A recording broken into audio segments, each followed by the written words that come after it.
one tip on Malaysia property. Although the RM dollar sign might change into RMB when 100% of the shares of the country might be packaged into a BVI trust and sold out.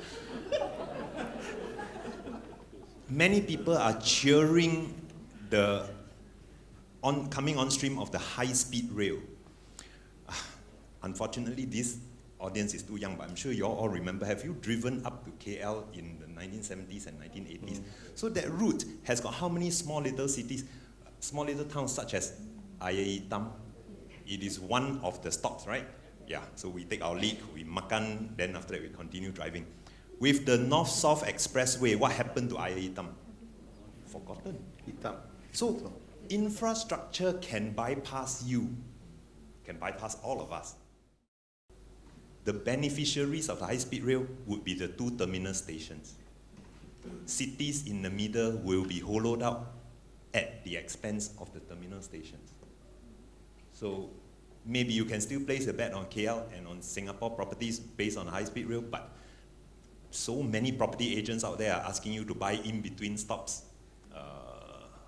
Be very careful about such things. And that brings me back to the original point about the fact that there are so many divergent type of trends going on. Please be careful when you are studying the market and placing your investment bets.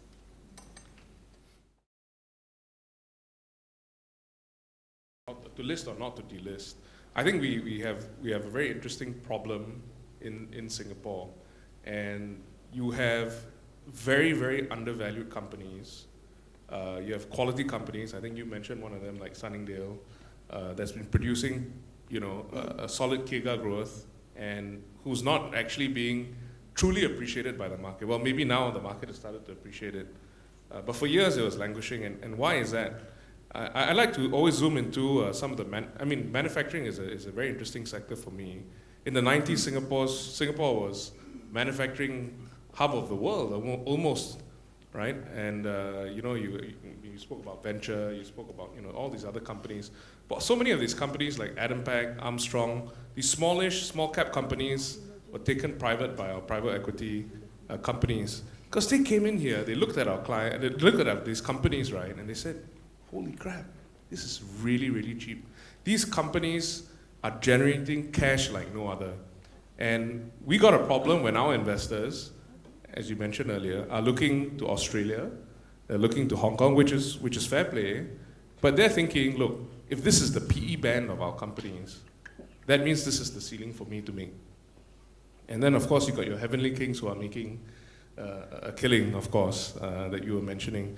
But I think this is the real problem that we have, right? If a foreign investor can come in and say, right, this is hell of a cheap, I'm going to pick it up. I think we need to start looking at our own companies, and I think we need to start following our entrepreneurs and your blue whales and your millionaires and seeing what is the next step. For me, it's about the valuation. And the valuation is, in his mind, he couldn't reach peak valuation in Singapore for something that he wanted to create. I look very briefly, I haven't studied what V3 is specifically, but I look very briefly at it, and from what I hear from my banking friends, essentially I think Ron, this is my point of view of course, he understands the value of a brand. If you see what he's done and what he's done with OSIM, what he's done with TWG, which actually, from what I understand, isn't an age-old company. Even he understood what GNC could have. He, in his mind, is going to, I suspect, is going to create the so-called LVMH of Asian brands, so to speak, and relist it in Hong Kong. And especially if your expansion is in North Asia, I think Hong Kong would be an interesting market to go into because, as someone mentioned, or I think you mentioned, you like to invest in things that you can touch, see, and feel. And if the expansion and the excitement is not in Singapore, but maybe is in Hong Kong or China, then from that business purpose, it makes sense. The question is, of course, whether he privatized a company at a fair value, knowing that this was his expansion going forward.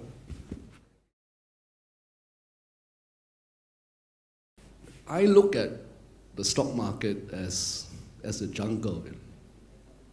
And for a healthy jungle to thrive, you must have an ecosystem where you have tall trees that you can see from a distance, and you have tiny weeds that are trying to survive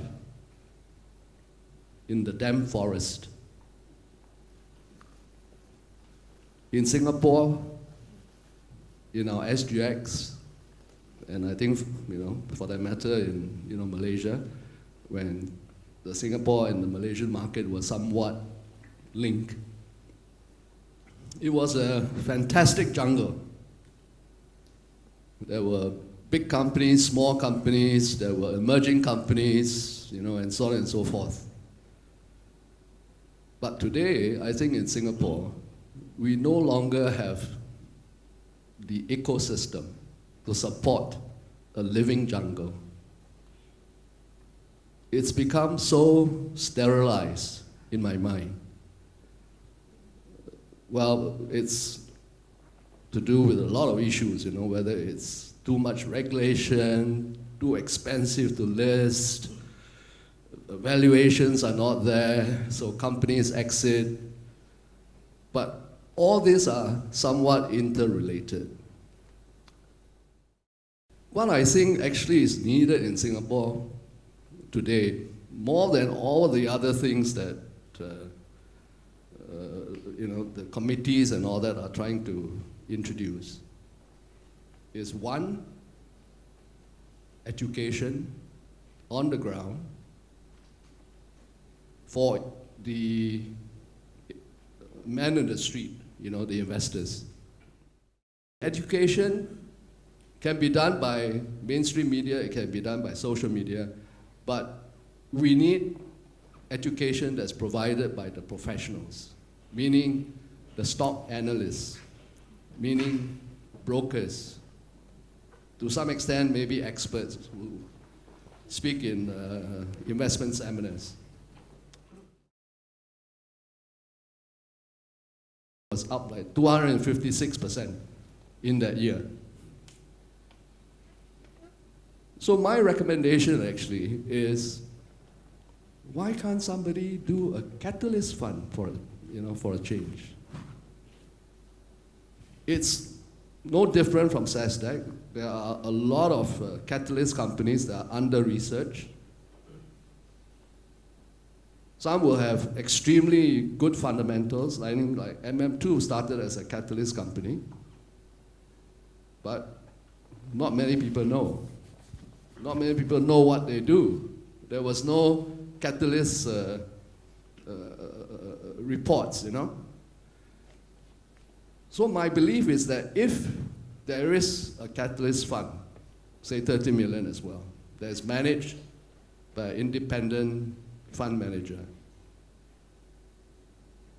this will be the catalyst, I think, pardon the pun, for the Catalist market. Because all of us will be looking at what this Catalist fund is doing in terms of their selection of companies.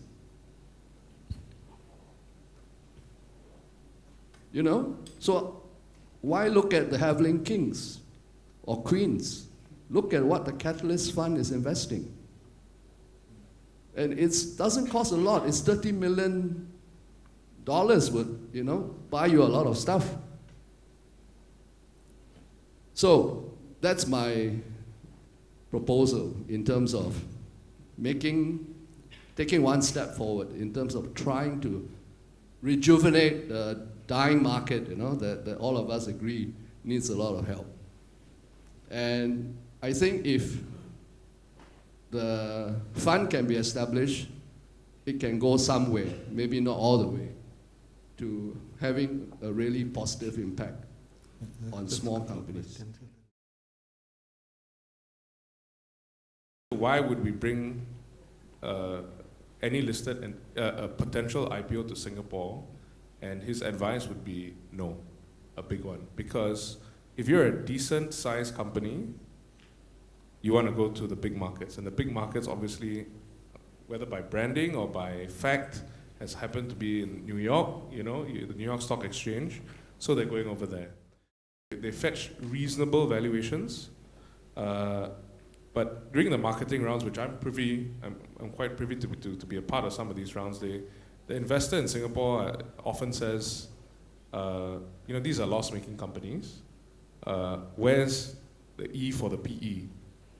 They don't quite understand. So you're right, education, I think, plays a significant part of it. So they're saying, where's the earnings?